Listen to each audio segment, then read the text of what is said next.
بچه‌ها سلام، وقتتون بخیر باشه. یه دونه دیگه از اون چیزایی که می‌خواستم بهتون توضیح بدم و بهتون یاد بدم، استفاده از این فایل‌های انیمیشنی فوق‌العاده قشنگ. حالا به چه صورت؟ ببینید مثلا آقا از اینایی که توی سایت ها میتونید استفاده کنید، هم رایگان، هم سبک، هم کلی رو سایتتون زیبایی ایجاد میکنه. ببین شما مثلا یه دونه برگه درست کنید، خب حالا بزنید تا بیاد.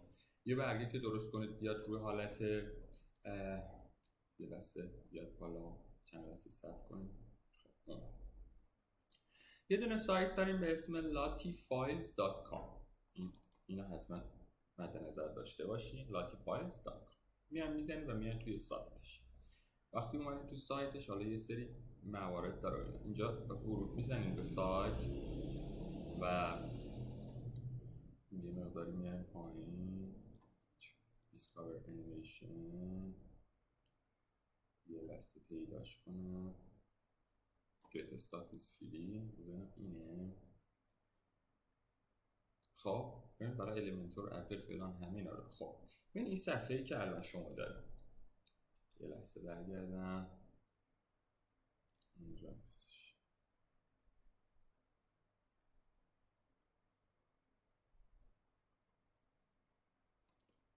Discover Animation رو بزنید.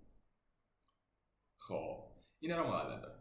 الان ما می‌خوایم مثلا دارم میگم اینو رو سایتمون استفاده کنیم. اول از همه باید ببینیم که رایگان فری نیست، چجوریه، پول داره، پول نداره، پول میخواد. اینا رو بررسی کنیم. مثلا آقا یکی از اینا رو خوشم ببین، اینا که بغلش از این ستاره هست پرمیوم، یعنی پولیه. ولی خب اینا مثلا رایگان شما روش میزنین، ببین اینم دانلودی البته پرمیومه. بذارینم رایگاناشو میتونم پیدا کنم. ببینم این پرو این چی؟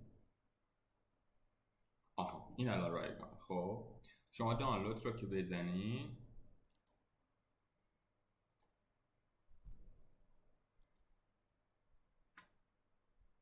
یه بحثی سرد بکنیم، دانلود میزنیم لاتیفایل جیسون، اینا که بزنید دانلود میشه. اوکی حالا چجوری ازش استفاده کنیم؟ میایم میریم توی اینجا تو نوار ابزار، میایم میریم یه دونه کانتینر اضافه میکنیم و اینجا مینویسیم لاتی.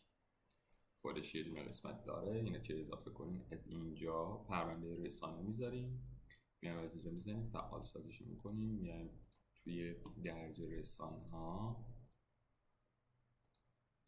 اینجاست این انیمیشن هست فکر کنم، بله جیسون میزنیم و اضافه میشه به سایت. میتونیم کلی از این شکلک های خفن و خوشگل برای سایت همون استفاده کنیم. این سایت رو پس فراموش نکنیم، latifyz.com و استفادهش هم توی المنتور یه دونه چیز که اضافه کنیم، اینجا یه قسمت که اضافه کنیم به اسم لاتی، این پایین هست، میگیریم میندازیم و میتونین استفاده کنیم.